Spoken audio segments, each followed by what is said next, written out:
Family betrayal can happen at your own dinner table, with the people you trust most watching you lift a glass to your lips. What I'm about to tell you today will forever change how you look at your own dinner table and the people sitting around it. Just 3 days ago, I discovered that my retirement dinner wasn't just a celebration. It was meant to be my funeral. The scent of roasted chicken and fresh-baked rolls filled my dining room that evening. Crystal glasses clinked as my colleagues toasted 40 years of my service as principal at East Atlanta High. The golden glow of candles caught in the tears of teachers who'd worked alongside me for decades. Everything looked perfect. But perfection is often just a mask for danger. I should have known from the moment my son-in-law Calvin walked through my door. His smile too wide. His eyes too alert. The way he kept checking his watch when he thought no one was looking. After 40 years of spotting troubled children hiding behind bright smiles, you develop a sixth sense for when something isn't right. To Evelyn Harris, my assistant principal raised her glass, who shaped thousands of young lives when the system gave up on them. Everyone lifted their glasses. Everyone except Calvin, who suddenly needed to help in the kitchen. I followed him a moment later, saying I needed another bottle of wine. That's when I saw it. His back to me, shoulders hunched over the counter where I'd left my ginger ale. 3 clear drops falling from a small vial hidden in his palm. My heart stopped. My breath caught. But my hands remained steady. In that frozen moment, everything made sense. The questions about my will, his sudden interest in my retirement funds, the life insurance form I'd found in Monique's purse with my name on it. Oh, Mama Evelyn. He spun around, pocketing the vial with surprising speed. Just adding some ice to your drink. There wasn't a single ice cube in his hand. Thank you, Calvin, I said, forcing warmth into my voice while frost spread through my veins. Always so thoughtful. Back at the table, as conversations flowed around us, I made my move. A casual shift, a smooth motion. I slid my glass toward his place setting when he reached for his napkin. Here, I said with a grandmother's smile, you look thirsty too. He drank from my glass without hesitation. 1 sip. Then another. His confidence became his downfall. I never imagined that watching my son-in-law's hands for just 3 seconds would save my life, and expose a betrayal nobody saw coming. If you've ever trusted someone completely, only to discover a snake coiled within their embrace, you'll understand the cold dread that settled in my stomach as I watched Calvin begin to sweat 20 minutes later. His hand trembled. His words slurred slightly. Whatever he had planned for me was now working its way through his system. The question burning in my mind wasn't how he could do this, but why. What could drive a man to murder his wife's mother at her own retirement celebration? What darkness had been hiding behind his charming smile all these years? Have you ever looked across your table and wondered if you truly know the person staring back at you? Because after 40 years of guiding troubled youth, I never suspected the most dangerous person in my life would be the man who called me mother. And that night was only the beginning of a nightmare that would expose secrets buried in the foundation of my family. Secrets that would either destroy us completely or set us all free. Would you know what to do if you caught someone trying to poison you? The choice I made in those next crucial hours might just save your life someday. Family secrets like mine are more common than you think. Subscribe to make sure you can spot the warning signs I missed. Because trust me, they're there, hiding in plain sight, disguised as harmless quirks or dismissible oddities. I built my life on structure and stability. 40 years guiding young minds taught me that children thrive when they have firm foundations. My own children, Monique and Tobias, grew up in a home filled with books, music, and the unwavering love between their father and me. Leonard was the calm to my storm, the steady hand when mine trembled with doubt. A mathematics professor with eyes that crinkled when he laughed and a patience that could outlast the most stubborn teenager's rebellion.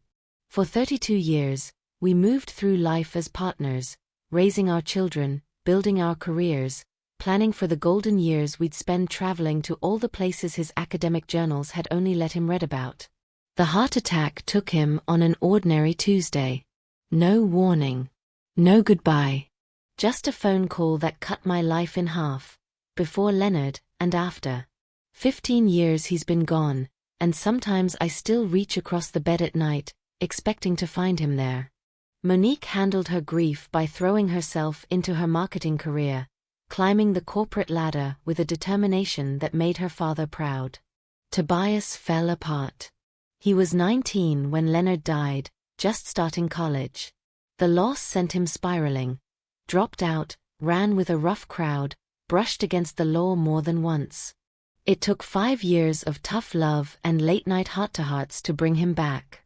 Now he counsels troubled youth, giving them what he needed most during those dark years. Someone who understands the anger, the pain, the need to lash out when the world takes something precious from you. Then there was Calvin. Monique brought him home 6 years ago. On paper, he was perfect. Successful real estate developer. Charitable foundation board member. Sharp dresser with a sharper smile. The kind of man who arrives with flowers for the hostess and remembers how you take your coffee after being told just once. He's everything I've been looking for, Mom, Monique gushed, her eyes bright with an excitement I hadn't seen since before her father died. Who was I to question her happiness? To point out the too firm handshake, the way his attention fixed on the artwork in my hallway rather than my words when I mentioned its value? The way his questions about my finances felt just a touch too interested? What would you do if you realized the person your child married wasn't who they claimed to be? Comment below. Would you speak up and risk losing your relationship with your child? Or stay silent and pray you're wrong? I chose silence. A decision that haunts me now. The wedding was lavish, more extravagant than anything Leonard and I would have approved of. Calvin insisted on paying for everything. You've done enough raising this amazing woman, he said, arm tight around Monique's waist. Let me take care of things now. Those words should have chilled me. The subtle suggestion that my role in my daughter's life was finished. But I smiled and thanked him, telling myself he was just being generous. After they married, the changes in Monique came slowly. Phone calls became less frequent. She missed family dinners for work emergencies that always seemed to coincide with Tobias's visits. Her once bold opinions became echoes of Calvin's views.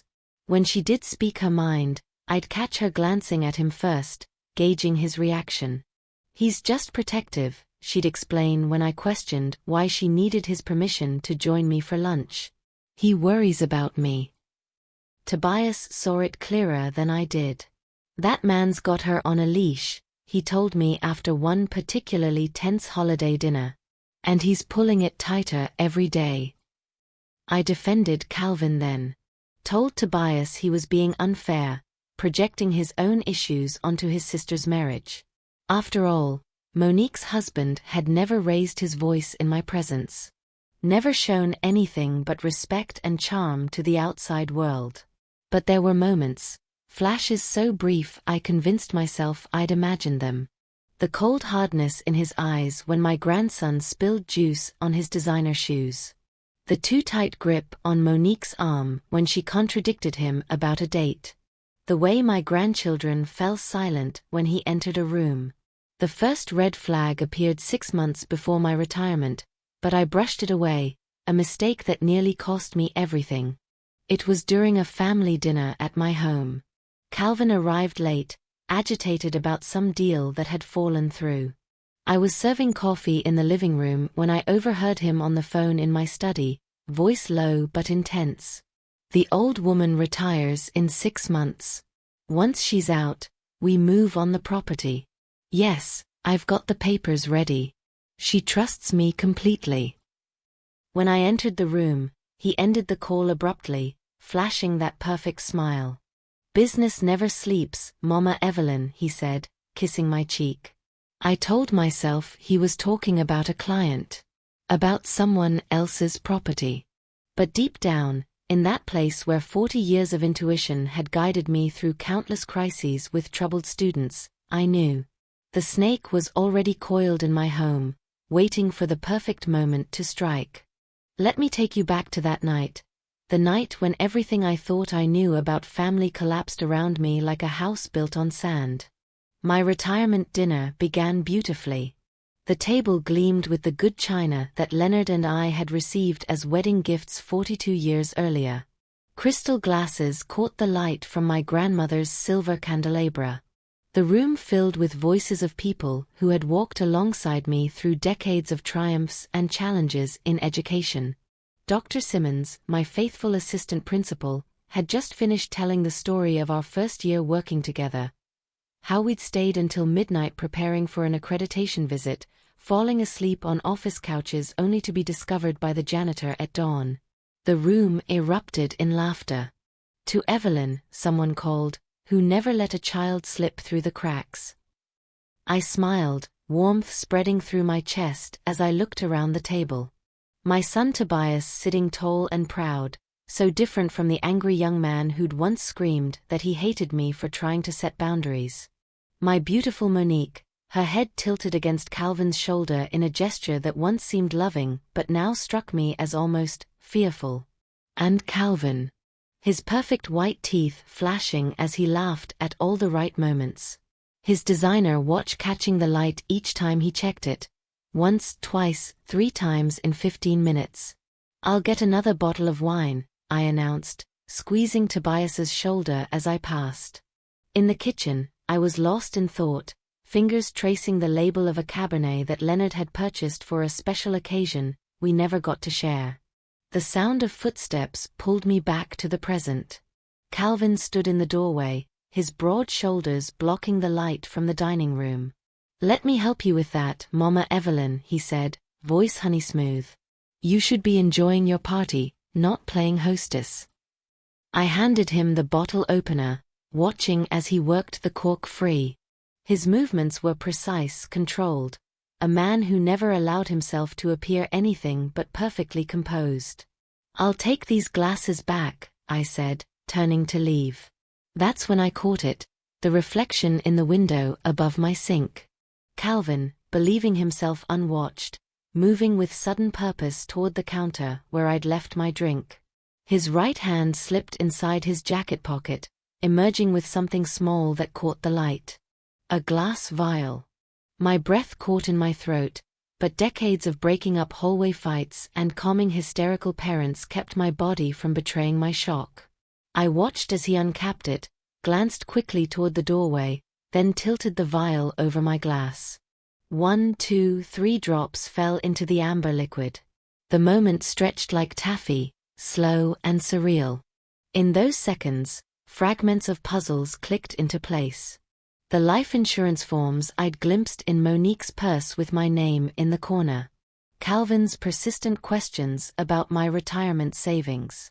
The way he'd examined the deed to my house with unusual interest when helping me find tax documents. I cleared my throat softly. He spun around, vial disappearing into his palm with practiced smoothness. But not before I saw it. Clear glass, unmarked, the kind that wouldn't raise suspicions if found. "Oh." His surprise seemed genuine, but the flash of calculation in his eyes told another story. "Just adding some ice to your drink. You know how you like it cold." The glass already had ice. We both knew it. "Thank you, Calvin," I replied, my teacher's voice giving nothing away. Always so thoughtful. My mind raced as I walked back to the dining room, glass in hand. What had he put in my drink? How quickly would it take effect? Would it kill me instantly, or was it meant to mimic natural causes? A heart attack, perhaps, for a woman my age, not unexpected? I'd spent decades reading body language, detecting lies in teenagers who swore they hadn't been smoking in the bathroom or hadn't copied answers on tests. That skill now sharpened my focus to a single point: survival. As I sat down, placing the tainted glass before me, I noticed Calvin watching. His attention flickered between my drink and my face, anticipation barely concealed behind polite interest in Dr. Simmons' next story. The moment presented itself when he reached across the table for his napkin. A simple, natural movement that drew all eyes to him momentarily. My hand didn't even tremble as I pushed that poisoned glass toward him. 40 years of handling school crises had prepared me for this moment. The motion was casual, almost motherly, as I simultaneously reached for an unused water glass at the setting beside mine. "Here," I said with warmth that didn't reach my eyes, "you look thirsty too." Our gazes locked for a heartbeat. Did something flicker in his expression? A moment of suspicion? But then he smiled, raised the glass in a small salute, and drank deeply. I sipped water and watched. Waited. Wondered what poison now flowed through his veins instead of mine. For 20 minutes, nothing happened. Dessert was served, my famous peach cobbler. Coffee poured. Plans made for lunch the following week. Calvin participated in it all, charming as ever, occasionally glancing at me with what I now recognized as predatory patience. Then it began. A sheen of sweat appeared on his forehead. He tugged at his collar, cleared his throat repeatedly. His normally perfect posture slumped slightly as he shifted in his chair. "Are you feeling all right?" Monique asked, touching his arm. "Fine," he snapped, then immediately softened. "Just a little warm in here." But his complexion told a different story, pale now, a hint of green around the edges. His hand trembled as he reached for his water glass. During Dr. Simmons' final toast, Calvin stood abruptly. His chair scraped against the hardwood floor, drawing all eyes to him. "Excuse me," he mumbled, one hand pressed against his stomach as he stumbled toward the hallway bathroom. The room fell silent for a moment before erupting in concerned murmurs. Monique rushed after him. I sat frozen, napkin clutched in my lap. The enormity of what had just happened, what had nearly happened to me, settled over my shoulders like a cold shroud. Would you confront someone immediately or gather evidence first? Your answer might reveal whether you'd survive what happened next. In that moment, staring at the empty doorway through which my would-be murderer had just fled, I chose patience over confrontation. When Calvin and Monique emerged 20 minutes later, he was leaning heavily on her arm. His face had transformed, ghastly pale, lips tight with pain. "Food poisoning," Monique explained apologetically. "We need to get him home." I hugged my daughter, breathed in the familiar scent of her perfume mixed with something new, fear. "Of course, sweetheart. Call me in the morning." As I watched them leave, my grandson's tiny hand waving from the backseat window, a chill ran through me that had nothing to do with the evening air. That night, sleep evaded me. My mind replayed the scene in the kitchen on endless loop, the vial, the drops, the calculated smile. I lay awake watching shadows crawl across my ceiling, counting hours until dawn. By morning, I needed to know why my own son-in-law wanted me dead, before he tried again. The morning after my retirement dinner, I called Tobias before the sun had fully risen.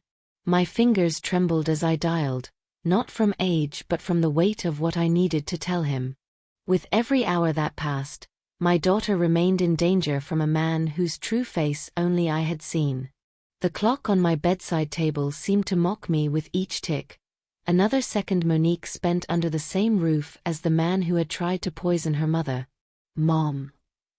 Tobias's voice was thick with sleep. "Everything okay? I need you to come over. Now." The steadiness in my tone surprised even me. He arrived 40 minutes later, unshaven but alert, his counselor's intuition already sensing the gravity of my summons. The contrast between my two children's partners had never been more stark. Tobias's girlfriend taught kindergarten and volunteered at animal shelters. Calvin drove luxury cars and belonged to country clubs where membership cost more than a teacher's yearly salary. I poured coffee into Leonard's old mugs and told Tobias everything.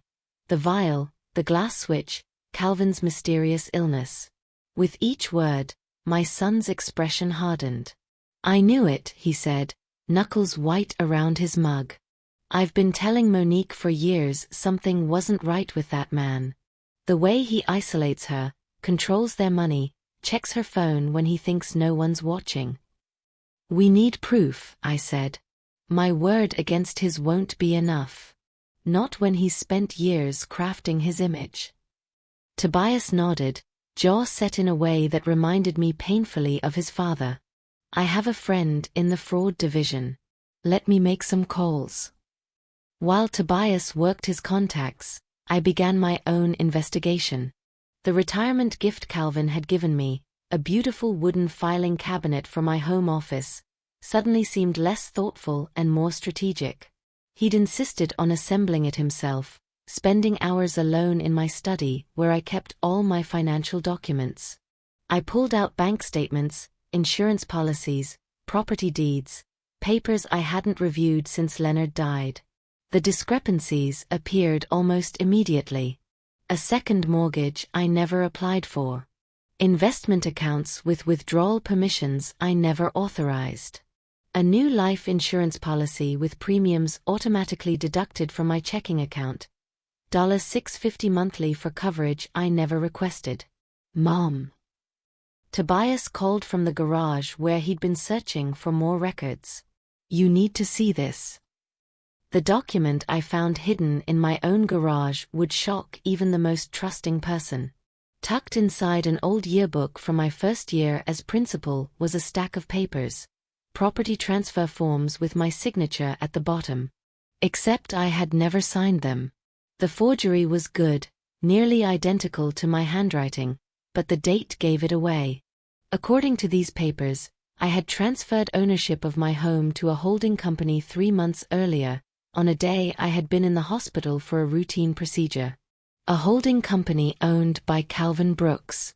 He was stealing my house right out from under me, I whispered, papers trembling in my grasp.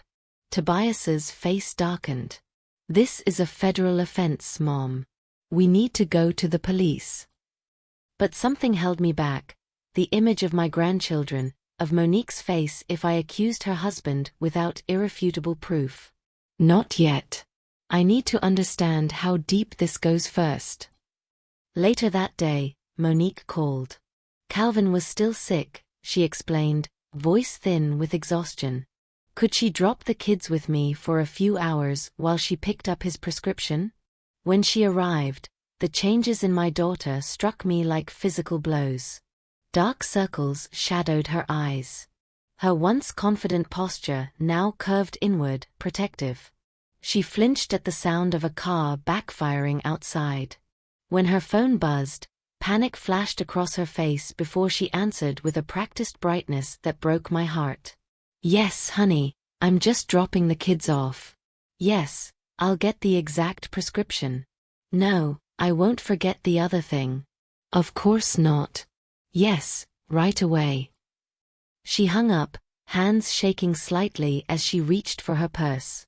That's when I noticed the makeup carefully applied to her left cheekbone, too thick, too precisely placed. "Monique," I said gently, "what happened to your face?" "What?" Oh, her hand flew to her cheek. "I walked into a cabinet door yesterday. Silly me." The lie hung between us, heavy and familiar. How many similar excuses had I heard from mothers of my students over the years? Thousands of women miss these exact warning signs every day. Make sure you're subscribed so you never overlook them. The slightly too ready explanation. The excessive makeup in unusual places. The constant check-ins from a spouse. The gradual isolation from friends and family.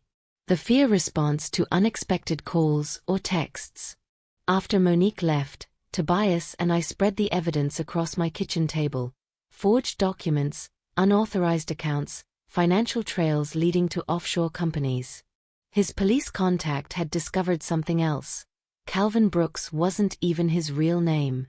His fingerprints matched those of Francis Callahan, wanted in 3 states for fraud and elder exploitation.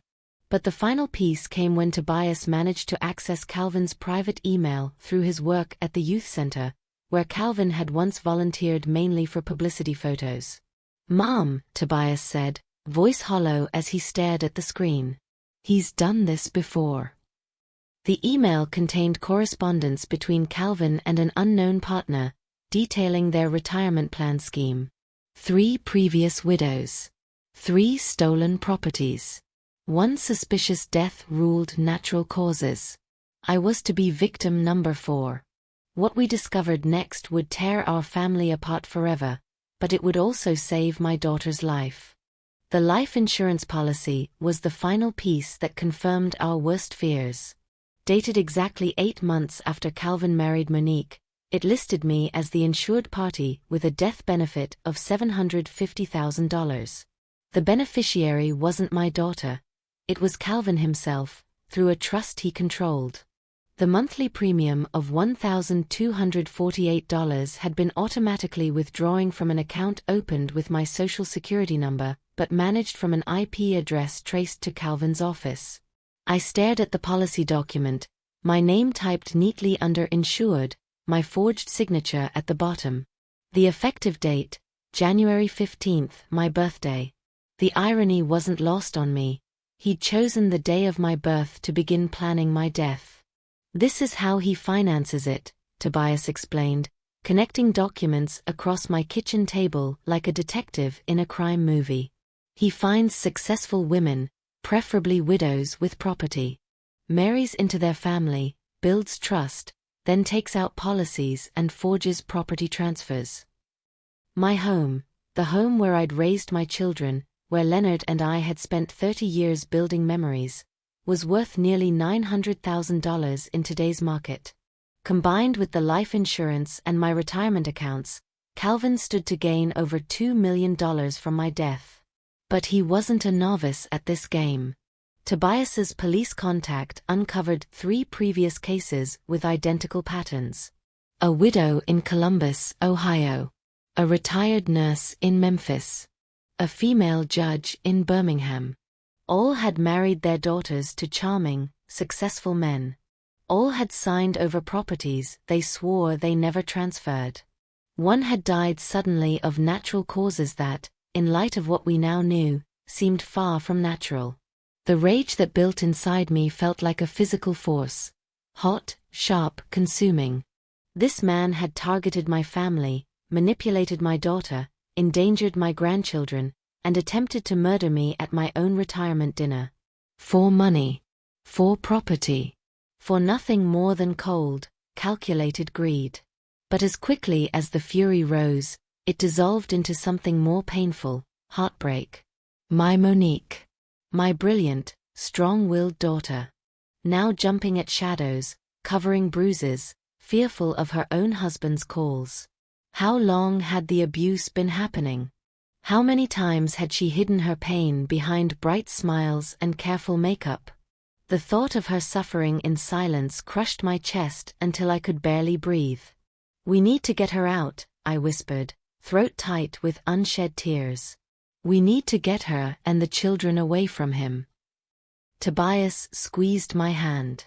"We will, Mom. But we need to be smart about this."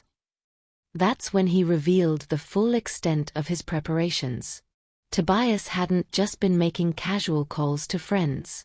For months, he'd been quietly building a case against Calvin, gathering evidence, connecting with authorities who could help. His suspicions had started long before mine, triggered by bruises Monique couldn't adequately explain and financial inconsistencies he'd noticed in their lifestyle.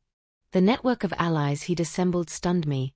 Officer Rivera, who'd been a troubled student of mine 20 years ago and now headed the Financial Crimes Unit, Judge Washington, whose granddaughter I'd mentored through college, even my former school secretary whose sister worked in the fraud division of the district attorney's office. "Your kindness is coming back to you, Mom," Tobias said. "All those kids you helped, all those families you supported, they remember." The evidence was mounting, but not yet enough for an arrest warrant that would stick. Calvin, or Francis Callahan, his real identity, was too careful, too practiced at covering his tracks. If someone plotted to murder you for money, would you involve the police immediately? The choice I made might surprise you. Despite the overwhelming evidence, despite knowing what he'd done to others, I decided against immediate police involvement. Not from fear, but from strategy. If we move too soon, he'll slip away, I explained to Tobias. He's done it before. Changed his name, vanished, started over with a new target. And what happens to Monique then? To my grandchildren? No, we need absolute proof. Proof he can't escape. This next part contains information that could literally save your life someday. Subscribe now before continuing. Because the plan we devised wasn't just about catching a criminal.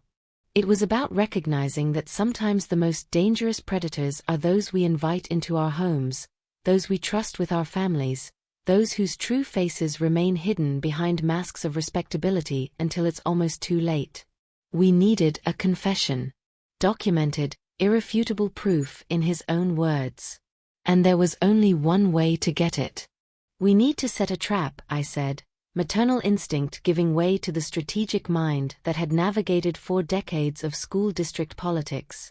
And I'm the bait. The plan came together with terrible simplicity. A family dinner at my home. Recording devices hidden in strategic locations. Questions that would push him toward admission without alerting his suspicion. Tobias hidden nearby as protection. And Officer Rivera's team waiting just 2 blocks away, ready to move the moment we had what we needed. I called Monique that evening. Sweetheart, I'd like to have you and Calvin over for dinner tomorrow night. Just family. There's something important I need to discuss with both of you. The hesitation in her voice broke my heart. I'll have to ask Calvin if he's feeling up to it, Mom. He's still not completely better. Of course, I said, keeping my tone light. It's about my will and the house. Given my retirement, I want to make sure everything's properly arranged. That did it. 20 minutes later, she called back. Calvin was suddenly feeling much improved and would be delighted to join us for dinner. As I hung up the phone, a cold determination settled over me. For 40 years, I'd protected other people's children. Now it was time to protect my own. The trap was set. In 24 hours, I would face my would-be killer across my own dinner table one last time. I spent the day preparing a meal no one would eat. The irony wasn't lost on me as I chopped vegetables for a stew that would grow cold, baked rolls that would remain untouched, and chilled wine that would never be poured. But appearances mattered. Everything had to seem normal. Officer Rivera's team installed tiny recording devices. One beneath the dining table, another disguised as a decorative button on the curtains, a third hidden in the centerpiece. Tobias would be in the guest bedroom, door cracked, ready to intervene if needed. You sure about this, Mom? He asked, helping me set the table with Leonard's good china. The same dishes we'd used at my retirement dinner. I straightened a fork that was already perfectly aligned. I've faced down gang leaders threatening my students, Tobias. I can handle one fraud in designer clothes. At precisely 6 o'clock, the doorbell rang. I smoothed my cardigan, touched the brooch at my collar, the one with the hidden microphone, and opened the door. Monique looked exhausted, dark circles poorly concealed beneath her makeup. Calvin stood behind her, one hand resting on her shoulder in what might appear loving to an outsider but now revealed itself as possessive. His complexion had recovered from the poisoning, his smile once again practiced and perfect. Mama Evelyn. He kissed my cheek. His cologne was too strong, masking something sour beneath. You're looking well for a woman who just retired. The emphasis on retired sent a chill through me. In his mind, my usefulness was already over. The dining room glowed with soft lamplight. Steam rose from the tureen at the center of the table. Wine glasses caught the light and scattered it across white linen. To anyone watching, we were simply a family gathering for dinner. Not a woman facing her would-be murderer. Not a son waiting to protect his mother. Not a daughter trapped in the web of a predator. Smells wonderful, Calvin remarked, pulling out Monique's chair with practiced gallantry before seating himself. I served the stew, my movements deliberate, watching Calvin inspect the food with subtle suspicion. Did he wonder if I might retaliate? Try to poison him in return? The thought clearly crossed his mind as he waited for me to take the first bite before touching his own. The irony almost made me laugh. So, Calvin broke the silence after several minutes of careful eating. You mentioned wanting to discuss your will? Estate planning is so important at this stage of life. The eagerness beneath his casual tone disgusted me. This man had tried to murder me, and here he sat, asking about my will while breaking bread at my table. I set down my spoon. Actually, Calvin, I wanted to discuss something else entirely. I folded my hands on the table.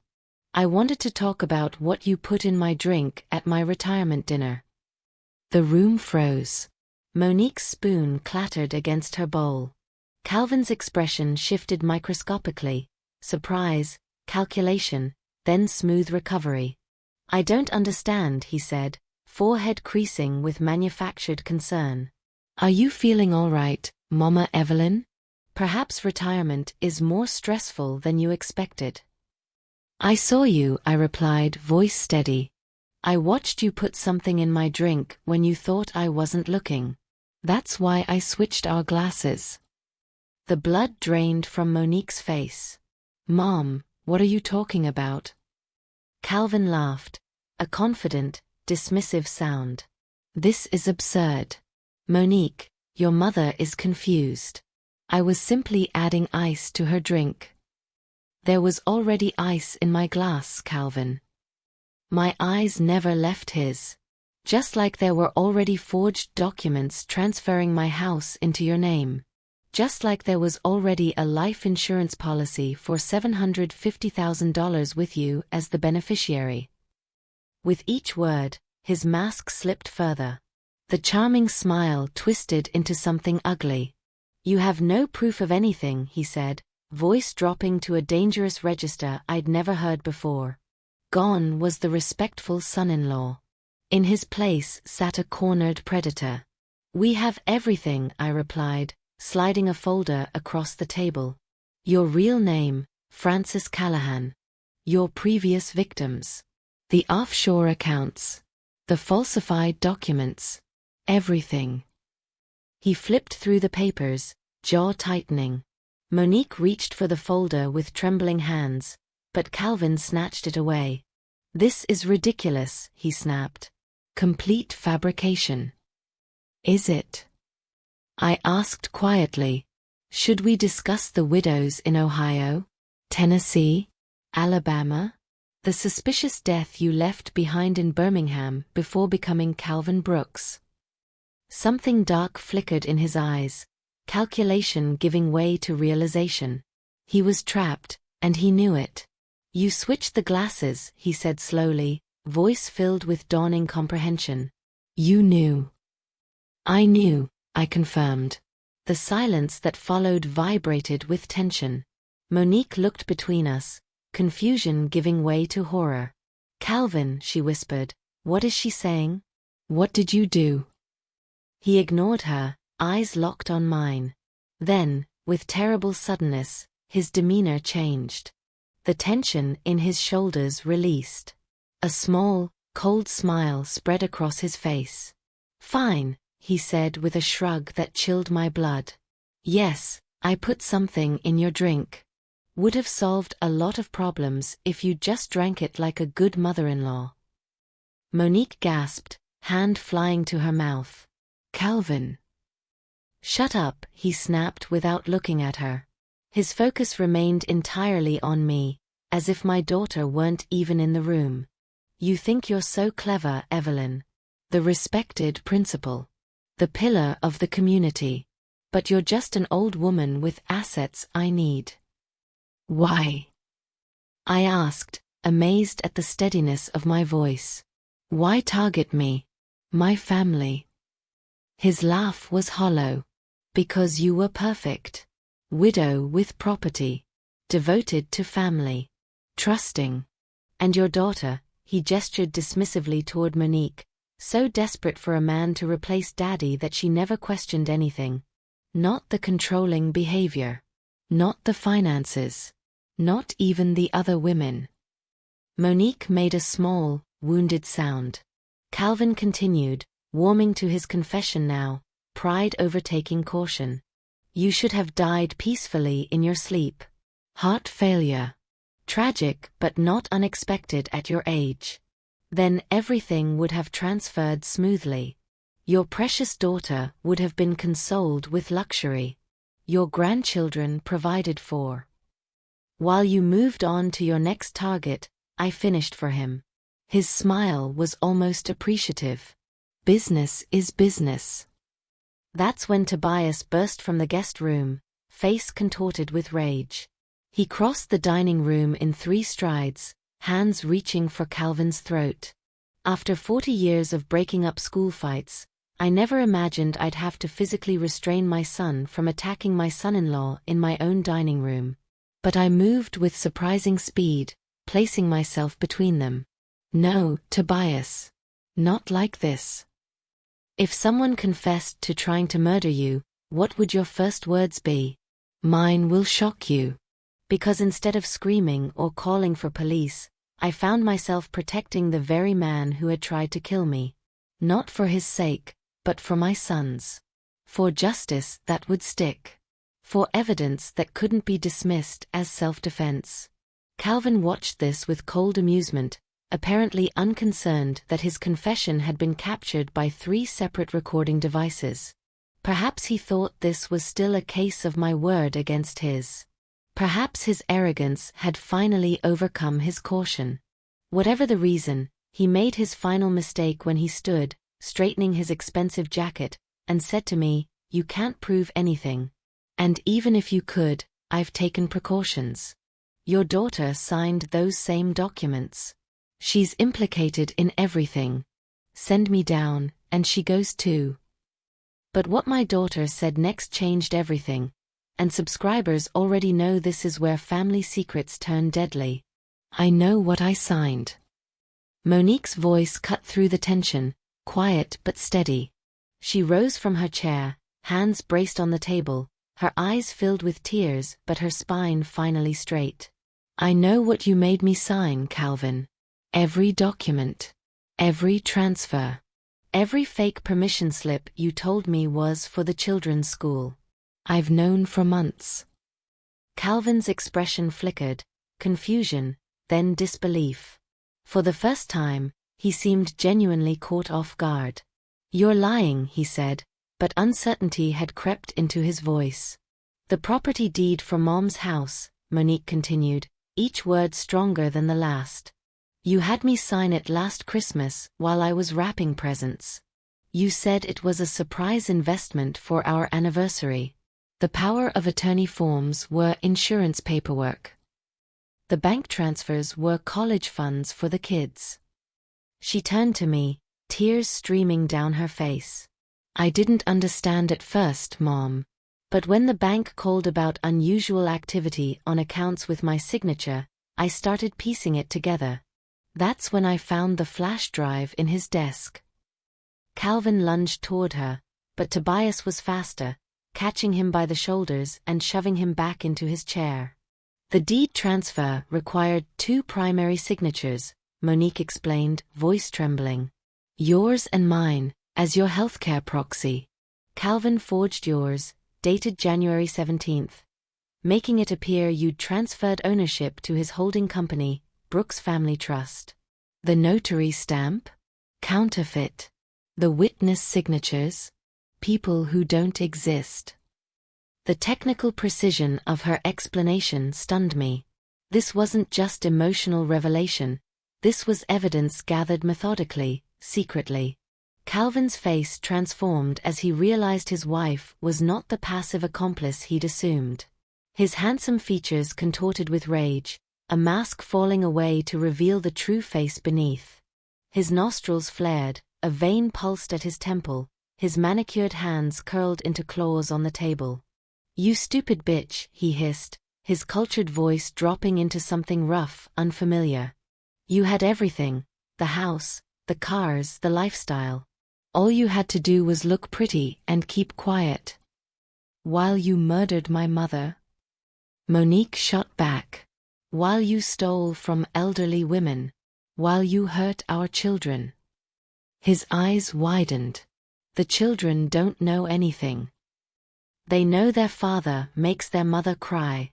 They know to hide when you start drinking. They know daddy has special friends who aren't mommy." With each word, Calvin seemed to physically change before our eyes. The straight posture slouched. The perfect smile twisted. Even his voice altered, the refined accent giving way to something harsher. "None of this proves anything," he said, but the confidence had drained from his tone. His eyes darted around the room, perhaps finally registering the possibility of recording devices. "It's just family drama. Your word against mine." "No," Monique replied. She reached into her purse and removed a small silver object, a flash drive. "It's your word against yours." In 40 years of education, I'd seen children from broken homes, abuse victims, and troubled teens. But nothing prepared me for seeing that same broken look in my own daughter's eyes. The mixture of pain, shame, and fierce determination that comes only after surviving something you thought would destroy you. Yet beneath that pain burned something stronger. Resilience. The same fire I'd seen in countless children who refused to be defined by their circumstances. "I copied everything," Monique continued. "Your emails to partners. Your conversations with previous victims. Bank records. Property transfers. Even your contingency plans if anything went wrong, including how you'd frame me if needed." Calvin lunged across the table, grabbing for the flash drive. Plates crashed to the floor. Wine spilled across white linen like blood. I stumbled backward as Tobias threw himself at Calvin, both men tumbling to the ground in a crash of overturned chairs. What happened in the next 4 minutes is why this story has been shared thousands of times. Because sometimes justice arrives not through courts or police, but through the courage of those we least expect. While the men struggled on the floor, Monique calmly walked to my kitchen wall and pressed the hidden panic button I'd had installed years ago when Tobias was going through his troubled phase. The one connected directly to Officer Rivera's phone. Then she returned to the dining room, pulled her children's tablet from her purse, and pressed play. Calvin's voice filled the room, not from the tablet, but from speakers I didn't know existed. His earlier confession amplified, crystal clear. The recording devices had been transmitting live to Tobias's police contacts all along. Simultaneously, his own voice emerged from the tablet. Earlier conversations Monique had secretly recorded for months. Conversations about me. About my assets. About how to stage an accident, if the poisoning didn't work. The look on Calvin's face as his own voice condemned him from multiple sources was something I'll never forget. The calculated charm vanished completely, replaced by raw, animal fury. He broke free from Tobias's grip and lunged for the door, only to find it already opening. Officer Rivera stood in the doorway, flanked by 2 uniformed officers. "Francis Callahan," Rivera said formally, "you are under arrest for attempted murder, fraud, identity theft, and elder exploitation." As they handcuffed him, Calvin's eyes locked on mine. The hatred there chilled me to my core. This was a man who would never forgive being outsmarted by the women he'd underestimated. "This isn't over," he whispered as they led him past me. "You have no idea what you've done." The threat lingered in the air even after the door closed behind them. Monique collapsed into my arms, years of tension releasing in racking sobs against my shoulder. Tobias stood guard at the window, watching the police car pull away. Victory should have felt sweeter. The predator was caught. The evidence overwhelming. My family safe at last. But when the police arrived, I realized this nightmare wasn't over. It was about to get much worse. Because Officer Rivera hadn't come alone. Behind him stood a woman in a sharp suit, her face grim as she surveyed our destroyed dining room. "Mrs. Harris," she said, flashing a federal badge. "I'm Agent Pearson. We need to talk about the other victims. And the partner Mr. Callahan mentioned in his recordings. The one who's still out there." The trial of Francis Callahan, the man we had known as Calvin Brooks, became headline news across 3 states. I watched from the front row of the courtroom as he entered in an orange jumpsuit, hands and feet shackled, all pretense of charm stripped away. The transformation was jarring, from polished real estate developer to hollow-eyed prisoner in 6 weeks. The evidence against him proved overwhelming. Monique's recordings. The forged documents. The flash drive containing meticulous records of previous schemes. Most damning was the chemical analysis of the vial recovered from his home office. A carefully calibrated mixture of drugs that would have caused cardiac arrest while leaving minimal traces in my system. "Your Honor," the prosecutor stated during closing arguments, "Mr. Callahan didn't just attempt murder. He built an entire false identity to infiltrate a family, manipulated his wife into unknowingly participating in his crimes, and targeted a woman who spent her life educating children. This level of calculation deserves maximum sentencing." The judge agreed. 25 years without possibility of parole for attempted first-degree murder. Additional consecutive sentences for fraud, forgery, identity theft, and elder exploitation. Restitution payments to all identified victims. "You will likely spend the remainder of your life in prison, Mr. Callahan," the judge concluded, looking over her glasses at the man who had tried to kill me. "Perhaps that will give you time to reflect on the lives you've damaged in pursuit of money that was never yours to take." As they led him away, he turned toward our family one last time. The hatred in his eyes burned cold, but powerless now. Tobias stepped protectively in front of Monique and me, but I placed my hand on his arm. I wanted Calvin Francis to see me standing tall, unbroken by his schemes. The legal aftermath stretched across months. Federal agents uncovered 4 additional victims in other states.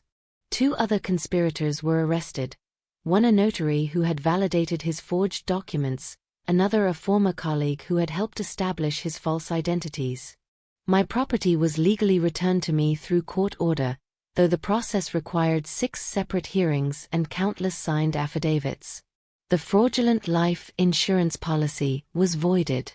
The offshore accounts were frozen, their contents eventually distributed as restitution to victims. For Monique, recovery followed a rockier path.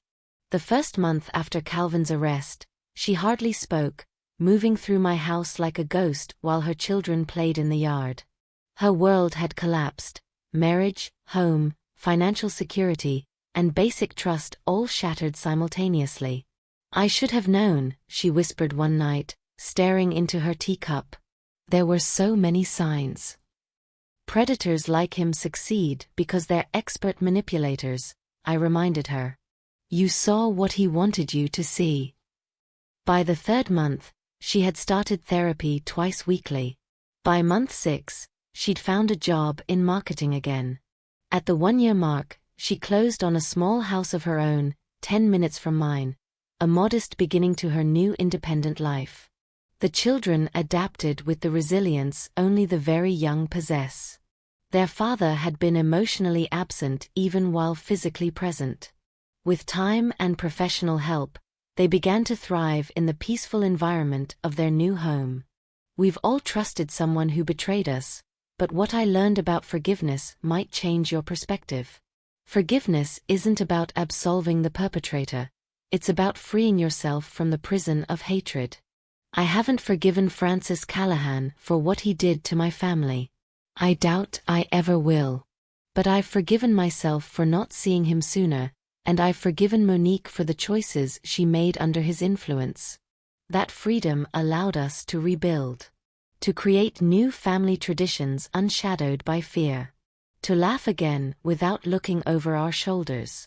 The legal battles finally concluded 18 months after my retirement dinner. The judge's final ruling restored my financial losses and awarded additional damages for emotional suffering. More importantly, it officially invalidated every document Calvin had created in my name, clearing the path for proper estate planning that would truly protect my family. The warning signs I missed could be happening in your family right now. Subscribe for the full series on recognizing predators hiding in plain sight. Learn to spot the subtle red flags I overlooked: isolation tactics, unexplained financial changes, personality shifts in loved ones, and the too perfect persona that masks dangerous intentions. We thought the chapter had closed. Francis Callahan was serving his sentence at Northern State Correctional Facility, his appeals exhausted, his threats neutralized. Monique had filed for divorce and received full custody of the children. My home and assets were secure again. For almost 2 years, we gradually reclaimed our lives. The nightmares became less frequent. The security system I'd installed rarely triggered false alarms. My grandchildren stopped asking when the bad men might come back. Then, on an ordinary Tuesday morning, just as I was pouring my second cup of coffee, the phone rang. "Mrs. Harris?" An official voice I didn't recognize. "This is Deputy Warden Morgan from Northern State Correctional. There's been an incident involving inmate Callahan." Just when we thought the nightmare was over, the prison called with news that would change our family forever. Francis Callahan died in prison that Tuesday morning. Not from violence or revenge, but from a heart attack. Nature delivering the justice that he had planned for me. The irony wasn't lost on me as I hung up the phone, my hand trembling not from fear but from the sudden weight of true finality. Trust is like glass, transparent until broken, then impossible to repair without showing the cracks. For 2 years following Calvin's arrest, our family had been gathering the shards, carefully reassembling what we could salvage. His death didn't heal those fractures, but it sealed them permanently, allowing us to finally move forward without looking back. I think often about that moment in my kitchen when I saw the reflection of Calvin pouring poison into my glass. How thin the line between life and death. How easily I might have missed that crucial glimpse of truth. The simple act of turning at the right moment saved everything. That's how betrayal works in families. It happens in reflections and shadows, in moments almost overlooked. The truth rarely announces itself with alarms and flashing lights. Instead, it whispers in inconsistencies, in patterns that don't quite align, in instincts we too often dismiss. Monique came over the day we received news of Calvin's death. We sat on my back porch, watching her children play in the yard that had once been their playground as well as their prison. "Do you ever wonder," she asked quietly, "if things would have been different if you'd confronted him that first night? When you saw him with the vial?" I considered the question carefully. I've replayed that moment 1,000 times. But confrontation wouldn't have revealed the full truth. It might have just made him more careful next time. She nodded, understanding the deeper meaning. Sometimes the most dangerous response to evil is premature action. Rushing to confront before understanding the full scope of the threat. 40 years teaching children taught me many things, but it was my own family who taught me the most important lesson. Sometimes survival means trusting that voice inside that whispers something isn't right. That small, persistent feeling that saved me when I switched our glasses wasn't just luck or coincidence. It was 4 decades of honed intuition, refusing to be silenced by politeness or doubt. The poison meant for me ended up revealing the poison that had been infecting my family for years. In failing to kill me, Calvin freed us all. Freed Monique from a marriage built on manipulation, freed my grandchildren from growing up with fear as their foundation, freed me from the blind spots that had nearly cost me everything. Today, 3 years after my retirement dinner, our family has built something new from the ruins of what Calvin destroyed. Something stronger because its foundation is truth rather than appearances. Something resilient because we've already weathered the worst storm. Would you have forgiven your child for their unwitting role in your attempted murder? Comment below. Your answer reveals more about you than you might realize. The question of forgiveness isn't simple when deception has twisted the people you love into unwilling accomplices. My path led to understanding that Monique had been Calvin's first victim, not his partner, but your journey might reveal different truths. I still host dinner parties in my dining room. I still serve food on Leonard's china. But now, I watch reflections with newfound awareness, understanding that clear surfaces can reveal hidden truths if we pay attention. And when I pour drinks for my guests, I always serve them myself, directly into each person's hand. A small ritual that reminds me of how quickly life can change based on what we choose to swallow and what we refuse to accept. New stories of family betrayal are posted every week. Subscribe now because the next warning sign you learn might save someone you love. Because while my story ended with justice, too many others end in tragedy when the warning signs go unrecognized until it's too late.